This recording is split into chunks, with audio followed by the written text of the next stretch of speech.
আরো একটা বড় খবরের দিকে এই মুহূর্তে নজর রাখতে হচ্ছে। 5 বছর পর ঋতুপর্ণা সেনগুপ্তকে তলব কেন্দ্রীয় এজেন্সির। সূত্রের খবর, রেশন দুর্নীতির টাকা অভিনেত্রীর সংস্থায় গেছে বলে দাবি ইডির। সেই সূত্রেই তলব অভিনেত্রীকে। 5ই জুন ইডির দপ্তরে হাজিরা দিতে বলা হয়েছে। এই মুহূর্তে বিদেশে রয়েছেন অভিনেত্রী ঋতুপর্ণা সেনগুপ্ত। ইডির তরফে কোনো চিঠি পাননি, খবর ঋতুপর্ণার ঘনিষ্ঠ সূত্রে।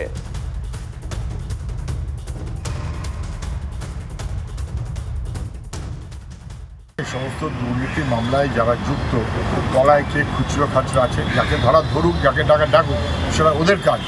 কিন্তু রাজনৈতিক নেতারা যাই দুর্নীতির তন্ত্র চালু করলো, তন্ত্র চালু করলো, তারা তো রাজনৈতিক নেতা, সরকারের নেতা, সরকারের যৌথ দায়িত্ব। মন্ত্রীর মাথায় বড় মন্ত্রী, তার মাথায় মুখ্যমন্ত্রী। তাহলে মাথাটাকে না ধরে ঠ্যাং হাত পা ধরে টানাটানি করার লাভ খুব আছে বলে আমি মনে করি না। ইডি ডেকেছে, ওনার যাওয়া উচিত, গিয়ে সমস্ত তথ্য যা আছে ওনার কাছে সব দেওয়া উচিত। একটা তদন্ত যে দীর্ঘমেয়াদী প্রক্রিয়ার মধ্যে দিয়ে যাচ্ছে এবং সমস্ত কোনো তদন্তই যে সুরাহা হচ্ছে না, ইডির কনভিকশন রেট যে 0.46%, এটা তো আমরা জানি।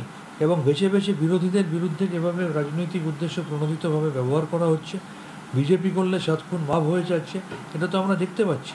সুতরাং তদন্তকারী সংস্থার নিরপেক্ষতা নিয়ে দেশের মানুষের মনে বড় প্রশ্ন ইতিমধ্যেই জেগে গেছে। এখন যদি কোনো অভিনেত্রীকে তদন্তকারী এজেন্সি ডেকে থাকে, তার সঙ্গে তো তৃণমূল কংগ্রেসের কোনো সম্পর্ক নেই। সুতরাং তাকে কেন ডাকা হয়েছে, কোন তথ্য তার কাছ থেকে নথি চাওয়া হয়েছে, এগুলো তিনি বা তার আইনজীবীরা বলতে পারবেন। এর সঙ্গে তৃণমূল কংগ্রেসের কোনো সম্পর্ক নেই।